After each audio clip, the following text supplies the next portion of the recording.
Greetings. I'm going to be talking about the one and only Hayao Miyazaki, who just made the Crane movie that just recently came out. So he's a retired Japanese animator, has been on and off in retirement. He was born in the 1940s. I believe that he survived both Hiroshima and several bombings that took place within his home country of Japan. I guess he's the son of, or he's the one of four sons of an aircraft pilot, an engineer, and so I guess his father flew in the Japanese infantry and was in World War I. I think that he was discharged from the military beyond questions about his loyalty to the government, because I guess he was more of a peace freedom fighter. And so oftentimes Miyazaki also would emulate in his movies, as you see commonly, like Nausicaa, the Moving Castle, all pacifist type characters who didn't believe in violence, who thought the wars were senseless, who wanted he wanted the wars to stop, or was trying to find a way to mediate between the two to get the wars to stop. And as you can see throughout numerous aspects of his movies, and there's been scholars who've, as he's critically acclaimed, he's won, I feel, an Academy Award for Spirited Away, and it was one of the top grossing Japanese animation films of all time. And I think he helped direct that, and I think it was not on Disney on the terms, but one of his characters, or a few of his characters were, and one of them was Totoro. So Totoro is in fact owned by Disney. That's why it was in Toy Story 3.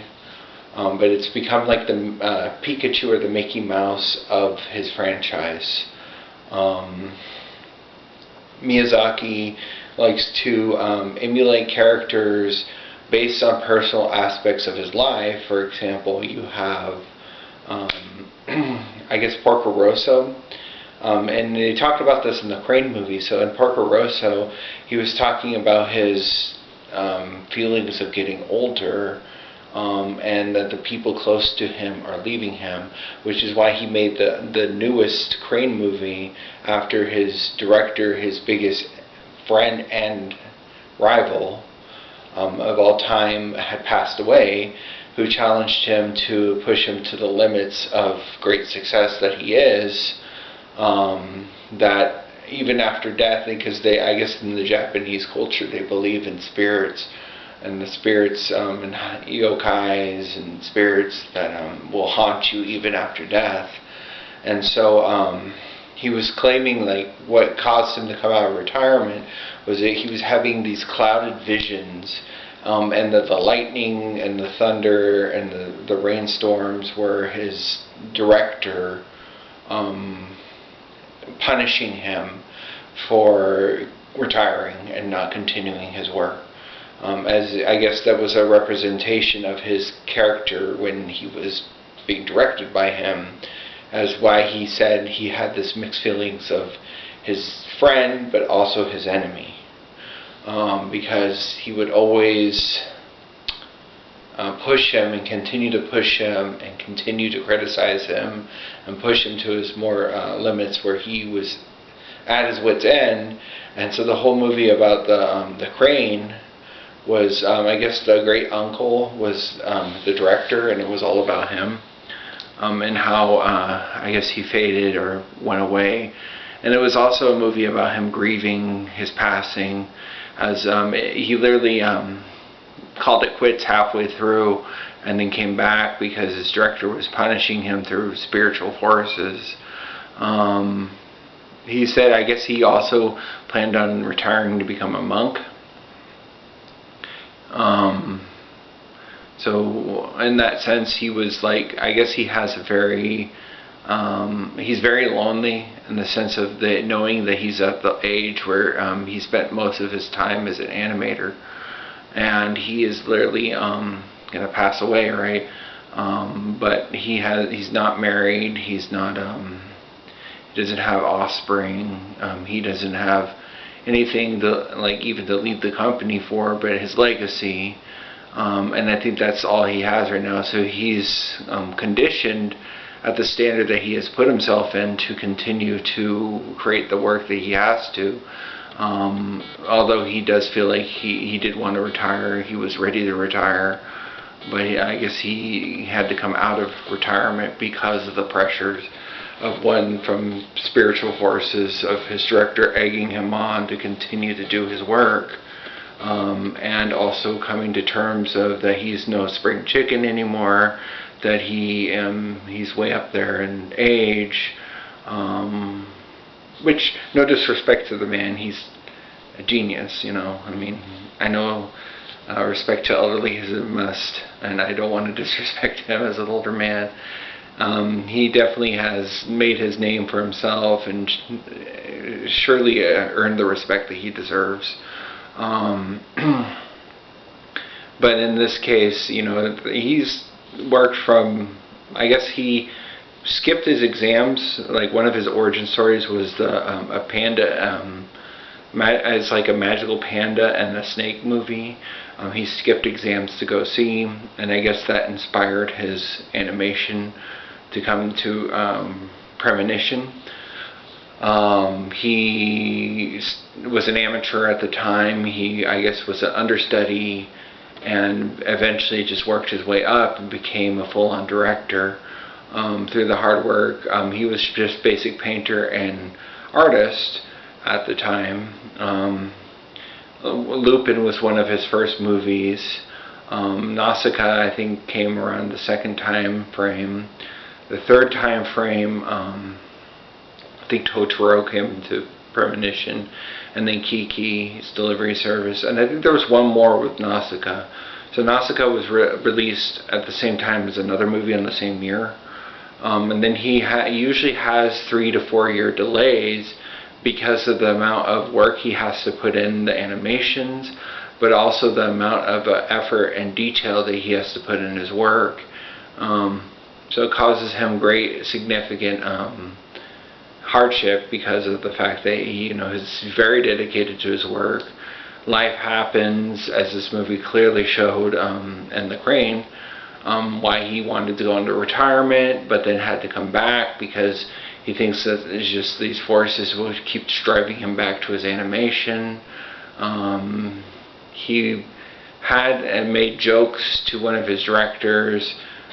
He was kind of mocking one of his directors as being a con artist, and based one of his characters based on his appearance, and he was kind of a jokester, and I think that was the Crane character, and so he based it on him. I guess the guy took it as a joke and thought it was funny, his best friend, and obviously they're joking around, as old men joke around with each other, and get very, clever at their age, and no filter.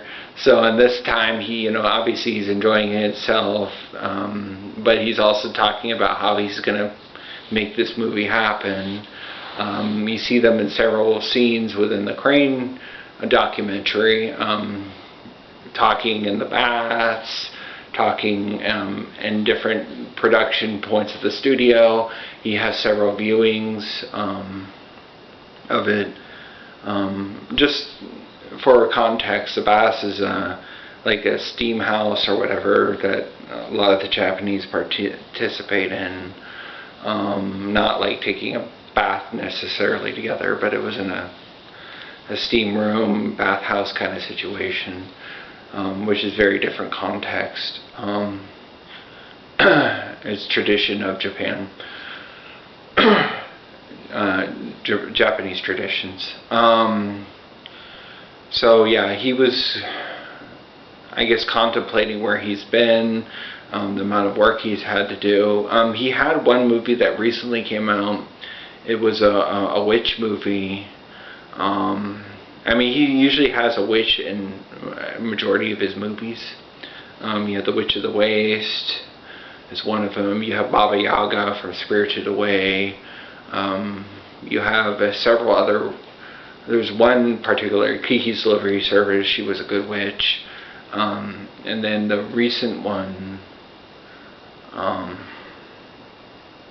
before The Crane, was a witch who, I guess it was a rock star witch, or was kind of a teenage girl, and a lot of his theming around his movies around teenage girls, being pacifists, fighting against the war, rebelling against the system, and yeah, a lot of it is a reflection about his father, too. That's why you see a lot of airplane mechanisms or mech imagery in his animations, from the moving castle to the castle in the sky, just like several of those things, because in World War I his father was part of that that experience, you know, as a plane pilot, much like my grandfather was in World War II. And you know, he even talks about like certain portions of animation, like I guess Where the Wind Rises. That was between the World War I and World War II, and I guess it's a biography movie. Almost, it has very similar context to the war, and it has reality. So if you also see several of the characters through his experiences with the wars going on. Some of them are similarly dressed to either British individuals and or Nazis. Like, for example, I guess there was one that was a blonde, blue-eyed guy that was harassing one of the women. She ran into the house, and then she ran into the Wicked Witch of the Waste, who said, "You had a lot of nerve to, you know, raise your voice to me like that," as the Wicked Witch of the Waste. And she, you know, was a spry old clever lady who didn't, you know, she just wasn't going to take any demands from nobody, men and older women included, and which led to her curse being put on her for Howl's Moving Castle. Hal Wizard, another magical character, was able to foresee that the old housekeeper appearance that she was bewitched with and could not tell him of was in fact that girl underneath. And the Wicked Witch of the Waste was an ex-girlfriend of his that was so belligerently evil that he just lost attraction for her. And so she was after his heart, which ended up being the demon thing that was making the castle go. And so, yeah, so the character ended up, it was symbolic of him having his heart, or she having his heart. And it turns out he was also a bewitched, like eagle, beast, like griffin, harpy kind of character, because there's a lot of women also said that he steals people's hearts, and he's a womanizer. He messes with women. He takes their hearts and just destroys them. So, you know, they kind of tried to paint him as some kind of evil dude, and so you see aspects of him. He's being, you know, kind of a drama queen in one scene where he, you know, his hair dyes and potions were mixed up, and he's just being a drama queen. And I think Miyazaki was joking about all these pretty boys, you know, at that time, was talking about these pretty boys that dye their hair trying to be all, you know, cool and stuff, and like sly to get the ladies, and then just the slightest thing like that would cause them to throw such a conniption. And just the cruel irony of it. You have these characters who are kind of oddballs, or inanimate objects and or creatures who are support characters for a majority of the movies, like the cats in Kiki's Delivery Service, You have the Scarecrow and the heart of Howl, which is the fire guy, who is also one of the main characters, supporting characters. You have No Face and Spirited Away, and then the dragon as well. But No Face kind of was like in the hero cycle, they usually have this like great gatekeeper that they have to get through. In Lord of the Rings, you see it with Shelob as one of the 3 gatekeepers on their path to Mordor. And so there's other 2, like they have different gatekeepers in the hero cycle, and then it starts over again when they start the journey again. That's why you call it the hero cycle. A lot of good stories are based on the principle of the hero cycle. Like you often have the character go on a journey, the call to action, the action which causes them to go on their journey, or the great loss, like Batman, for example, when he lost his parents to the robber, the thug, in the alleyway, and then he ends up realizing, being like a bat and terrorizing people, like the darkness of a bat, which causes the image of fear. You have Peter Parker, loss of his uncle, one of his main supporting characters, and his drive to always protect his aunt from any further things that could happen to her. Like those kind of things. I mean, even villains have origin stories. One in particular is, the Joker, but nobody actually knows his official origin story. One that had some validation of truth was the Red Hood scenario, and the often ones they cite is the one falling into the chemical vat. But there has been no official origin story of the Joker, which is what makes him so mysterious. He keeps changing every time, which is why they did that in Heath Ledger's recent one, where Joker kept telling different sides of his origin story, just to mess with people and commit chaos. And throughout the Dark Knight series, Joker was always painting himself as a mad dog. So there's different dog quotes that they're using. Like one scene you see him sticking his head out and sticking his tongue out like a dog. There's another one where he starves loyal dogs and then they attack the owners. There's one where he just does it for the sake of doing it, like a mad dog.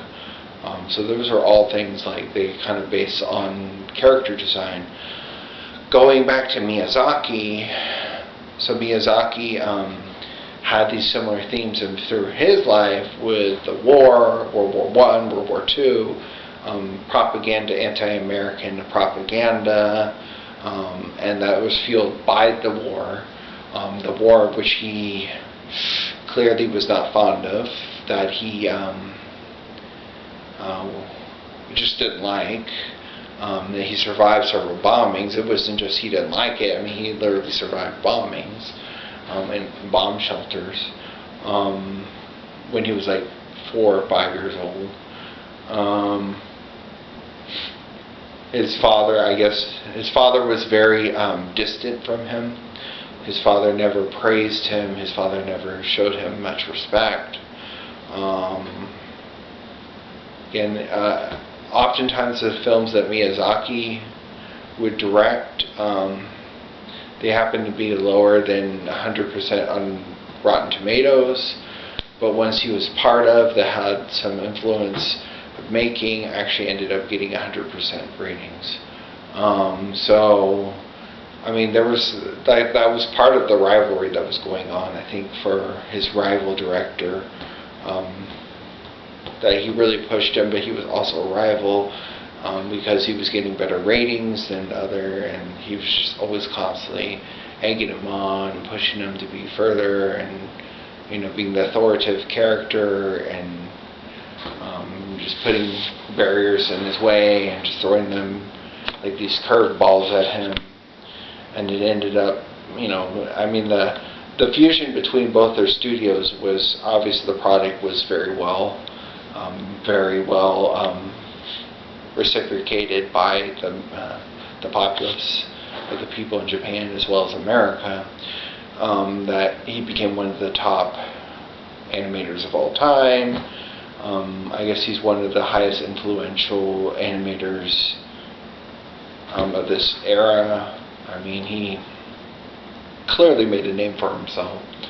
So going back into what Miyazaki had to deal with Porco Rosso. Porco Rosso was a character which kind of reflected him being like his relationship issues. I think it had some reflect on his father as well, being distant. But it was talking about always being. Porco Rosso also was released as an in-flight only movie. So at the time. So it was released to be only for the in-flight on like plane flights. His father had so much access to airplanes, being part of that field, and so he made that film specifically at the fact that his love for aerodynamics and airplanes and fighter planes, and it was. I think it was also because those trips can get so long that he made those movies in order to pass the time for people on plane trips, which is a great thing. I mean, I don't know if you've ever been on a long plane flight, but those flights can get so long that the onboard movies could be great aspects, and that's actually nowadays. That could be a really good airplane dynamic. I mean, but that was also a different time because you don't have technology or YouTube like you do now on a phone. Or then you only had VHSs, and you had to like occupy your time in different ways, where you didn't have like social media or YouTube back then. So I mean, it's different times, different eras. But that movie was clearly released, I think, in the early 1900s. Sorry, I'm not that old. Early 2000s, late 1900s. Sorry about that. So it's the late 1900s and early 2000s. To now recent. And again, there was time periods where he delayed. Like there was about 3 or 4 year time difference between movies, except for the 2 he released on, which is Nausicaa, and another one that didn't do as well as Nausicaa. Nausicaa was a really good movie about the environment and overforesting and pollutants in the air. I mean, that's why he became known as a environmentalist too, because those are all very big concerns of Miyazaki. I mean, I don't know if you've ever been out in nature and seen. I mean, nature is a very beautiful place to even be in. That's why I like to go out and paint nature. I like to go and study, landscapes. It gets me out of. Sometimes, like, even thinking about the darkness of society or the muckiness of, the city, and just seeing, like the open fields of God's beauty of nature, what He brought to society, and how things work, how animal nature and plant life and nature works. So, I mean, that's also represented in his detail as well as just his fondness for animation. I mean, obviously he is an influential character of high regard in both Japan and America, although he does have anti-American views. He's one that clearly is somebody you can role model yourself after with his animation field. Not his anti-American views, but his his animation and what he has done to get to where he is now. So, thank you for tuning in. Gray's face here as well. And you have a wonderful day.